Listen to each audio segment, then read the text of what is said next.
here to just talk about some exercises that you can do to improve your acro flexibility and strength. So, things that I've got with me today, I've got a mat. If you're doing it at home in the carpet, then you don't necessarily need a mat. A chair, possibly, maybe some cushions in case you get, if you want to put on your head, or we'll talk about that after. And then a couple of water bottles, that's really, really important. So, what we're going to do, we're going to do a quick cardio warm-up just to get warm. When you're looking back at this video, you can do this every day, you can do this once a week. Ideally, we want to try and, every time we do these things, we want to try and add in more repetition into it. So say you start with 8 of something, next time you do it, maybe try and get to 10, 12, 14, 16, and so on. So, yeah, and even with your cardio warm-ups, you can add in, we're going to do 4 of stuff today, but you could do 8 or even 16. So you get nice and warm and start building up your stamina. So I'm going to put some music on for you, but if you're doing this on your own, then you can just do it with some music of your own. We'll do a little quick cardio to get warm. So start, ready to start. We're going to do our starter, so out and in. We're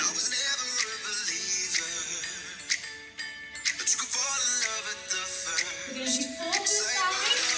1, 2, 3. 4 to the back. 1, 2, 3. 4 to the other side. So go to the square. 4 to the front. Now we're going to do 2 jumps. Jump out. Bend head. Jump out. Squat out. Bend, bump, back.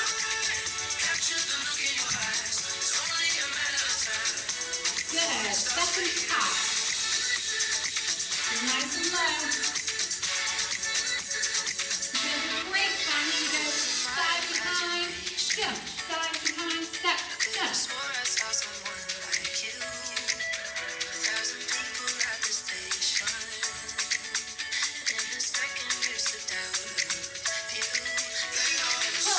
So, then you could do that whole combo all again. That would be great. So that's great for your cardio. Let's quickly now just warm up our shoulders and our head. So we're going to go side to side. 2, 3, 4 and up.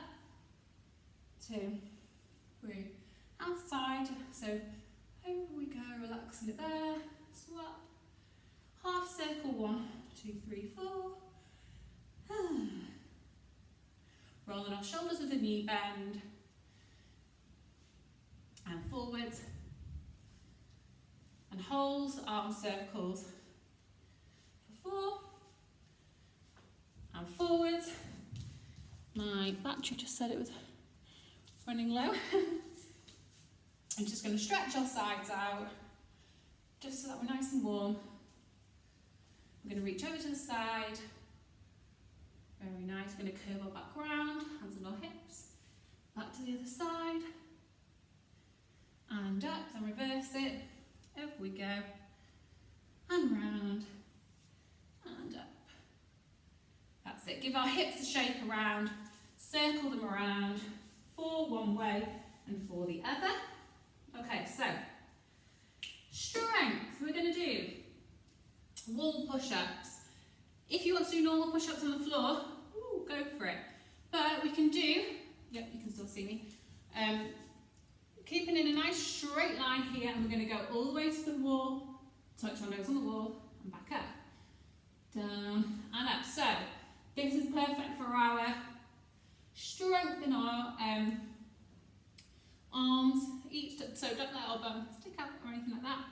We can even do them, so that was my elbows going out to the side. We could do it so that my elbows were doing this then. We could do it like this as well. It works different parts of our arm.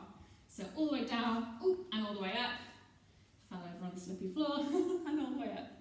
And down, and up. So those are our wall push-ups. Like I say, if we start with 4, and we move to 8, 16, 24, whatever you want to do, each time, if you can add some more numbers to the times that you can do it, that is brilliant. So So then we're going to do our arm exercises. We do these in class, so this is where we need our water bottles. Preferably they're nice and full and heavy. And we're going to do, you can do this to music. We're going to do our arms out and in. You could even just walk on the spot whilst you're doing it. So we're going to do 8 out and in, and then we're going to do 8 up and down. Very good. 4, 5, 6, 7, 8. So doing this to music is great, and then you can do, maybe what you could do is start with 8 in each position, so 8 in and out, and then 4, and then 2, and then 1. So we're on 4 at the moment, so then we could go to 2, 1, 2, and 1, 2, and then you could go back upwards, then you could go to 4, 2, 3, 4, and up, 2, 3, 4, and then 8 again, yeah? And then we could do things like this, bending in our elbows. All the time, think about keeping our elbows up so we don't droop them down like this. They're always nice and strong and up. You could even do one at a time if you're getting tired, but you still want to carry on. All these things, as long as your arms are moving and your elbows are staying where they are, so you're, they never ever come any further down than shoulder height, so they're not down here, because that's not really going to do anything. So arms up, and doing any movement with these water bottles at this height is great for our strength. Okay, so let's move on to our core. So this is where we want our, I'm just going to move that chair away a bit.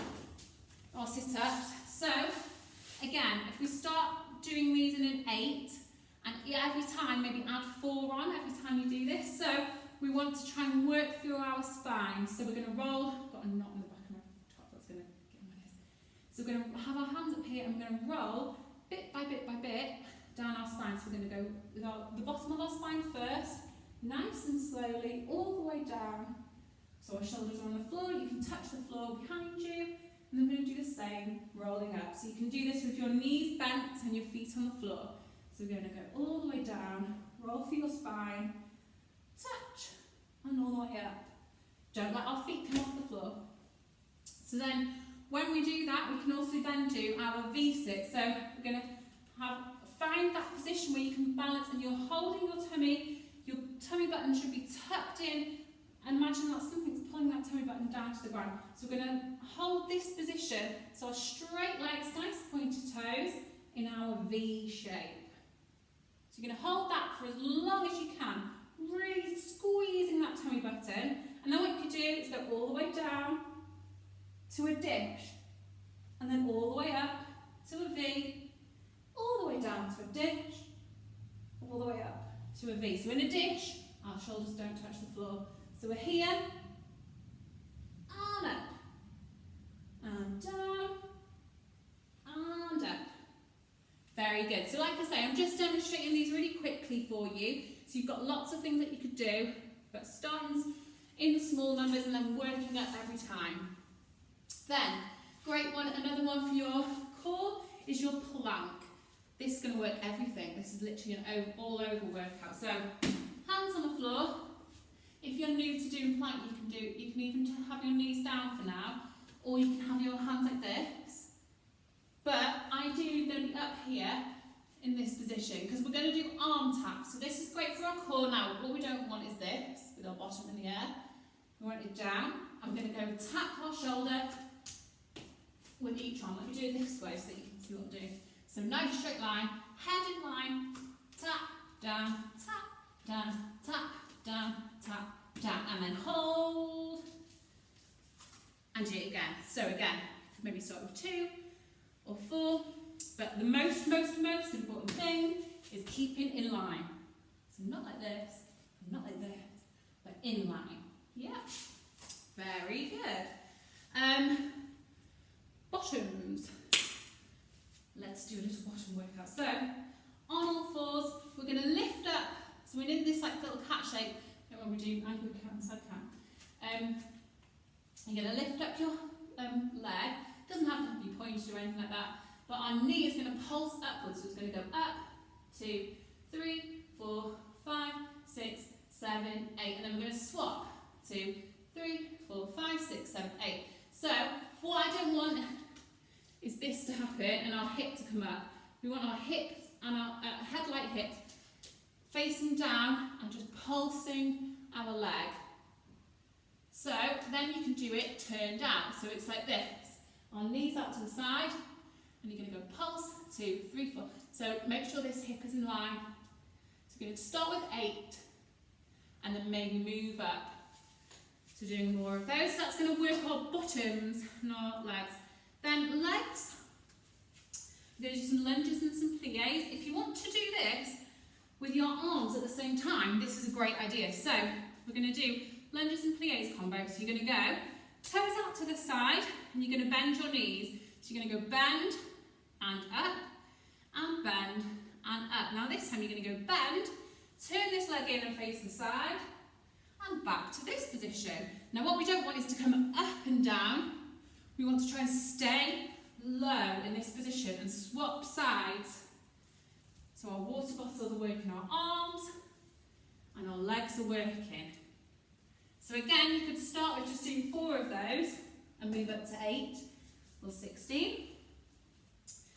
Stretches. So I've had a few people asking me about splits. And I think lots of us struggle with our hip flexors, which is this muscle, tendon here in our hips. It's always our back leg that seems to be the problem. So this is our hip flexors. So we've done these lunges and do this on this side. So don't become one-legged. We're going to have our knee in an L shape here, so flat, not over this way at this moment in time. So we're going to have it up here, and we're going to sit with our leg down like this, sit nice and straight, and just going to relax. So what we're trying to do is get this bit further to the ground every time, trying to get a straight line from knee to knee. Straight diagonal line. I'm just going to relax. Every time you do a stretch, you've got to hold it for at least 6 deep breaths. So you're going to breathe in and out, slowly for 6. Yeah? And then you've got to do that on the other leg, so make sure you've done that on the other leg. Now, I'll demonstrate on this leg with our next one. So we're here, we've done all this bit. Then we're going to put our hands on the floor. Can't really see it, can you? Hands on the floor, I'm going to stretch this leg a little bit further. Yeah, so we should get it in both legs now. Hands are on the floor, they're kind of in. I'm now on my left leg and my hands are towards my right. So again, 6 deep breaths like this. Now, I'm going to tuck your toe underneath, and you're going to lift up, but do not lift up in any with your height. So don't come up like this. What we want to do is try and keep at this height, but all that's happening is you're straightening your back leg. So you're going to go stretch and down, and stretch and down. So we're going to do that at least 10 times. So make sure you've done that right and left with those stretches, and that's all for your hip flexors. Your hamstrings, we've done these lots in the class. Reaching over, again, 6 lovely deep breaths with pointed feet, and then we're going to come, so our head needs to be tucked in. Sorry, I didn't really explain that one. Then our feet are going to flex, and we're going to do the same thing. So you're going to hold onto your toes or onto your legs. You're going to relax over for 6 deep breaths. Same thing with our straddle. We're going to relax over with pointed feet. So trying to get our whole tummy on the floor. Pointed feet for 6 deep breaths, and flexed feet for 6 deep breaths. So all these things, maybe you could like write these down or pause the video and do these. And then what we're going to do for our hips is rolling from straddle into pike. So we're going to start in our straddle and sitting up nice and straight. And we're going to rock forwards and rock back, and then bring our legs in to pike, rock forwards, rock back. This is lovely and relaxing. So again, if you've got pointed feet, it's going to be nice and easy. If we flex our feet, we get a bit more of a stretch in our hamstrings. Now, I'm not doing this fast. This is a super, super slow exercise, and definitely want to be done near the end of your class or whatever you've set yourself for the day, so that you're nice and warm and everything is stretched. Don't be going fast, boom, into this, and boom, into that. Not good. Yeah, that's when we're going to give ourselves an injury. So make sure, nice and slow, and do at least 10 of those, so 10 pikes and 10 straddles. Okay, so shoulders. So we'll just warm up with shoulders, but make sure before you do this, you've redone your rolls 8 forwards and 8 back in your heads. And we're going to reach up, so make sure our bottom is touching, we're not arching our back. Reach up, I'm going to stretch over, so we're holding on to our elbow. Nice little shoulder stretch, and then you can bend the same knee as the bent arm and stretch over, and we get a bit more in our back. Try and keep our body upright and up, and then we're going to stretch the other side. So pulling it here, count to maybe 8 or 10 first, then increase it with this bent leg. Then we're going to clasp our hands, we're going to, I'll show you this way, so we're going to curve from our shoulders and we're going to curve all the way over. We should get a lovely stretch in our back. Lovely, all the way down and up. Now we're going to tuck our, bring our hands behind our back, clasped. We're going to bring it over again. So we're stretching out our shoulders. This is all about the gravity and the weight, pulling your stretch in further. So again, don't do this fast. This needs to be nice and slow and relaxed sort of stretching, yeah? If you want to increase your shoulder stretch, this is where the chair can come in handy. Or even pillows, I'll show you in a minute. So, got my hands nice and flat on here and my knees are tucked in, and I'm going to just stretch my shoulders. This is a nice stretch. Relax. So again, make sure 6 counts. What we're trying to do is get our armpits in the floor. So that's 6 deep breaths on that one. Then, when we're doing our cool down, because we're nearly at the end now, the same thing that we do when we do our caterpillar in class, I'll get rid of those in a second, we go through this position, don't we, our child pose position, and we push forwards, rolling through our chest, and we push up. So, what we could do to increase the shoulder stretch in our child pose is get some cushions or pillows, or if you have got a block, mine's at home today, silly forgot it, then you can put that there, give yourself a bit more height, and still try and get your armpits into the floor, and we should get a bit more shoulder stretch. Yeah, so those are good for your shoulders. Make sure now we are cooling yourself down. So it's always great to start with the most high intensity things, so your cardio and your strength, and then go into your stretches and slowly go into stretches that are going to cool you down and relax you, yeah? And then don't be going running around and doing like crazy things when you're nice and stretched and cool. You want to keep that nice chilled vibe that we've created for yourself. So nice caterpillars, maybe do 8 of these, pushing our chest all the way along the floor, our bottom is high in the air like a caterpillar. Then we go with our chin first. So you could got baby caterpillar, or cobra caterpillar, whatever you want to call it, on your, what are these called, elbows, or all the way up, head back. So make sure that our shoulders, so I'm going to show it this way, are not like this. They're pushing up and your neck is long. Every time looking at the back of the room and then to the floor, push forwards, bottom in the air, lead with your nose, push up. Make sure you've done 8 of those. And then, yeah, so all these things, like I say, try and start with a small number of repetitions and move on to doing them more frequently and more reps, yeah? So hopefully that's going to have worked as nice and hard, and we should be nice and stretched and strong when we get back to class.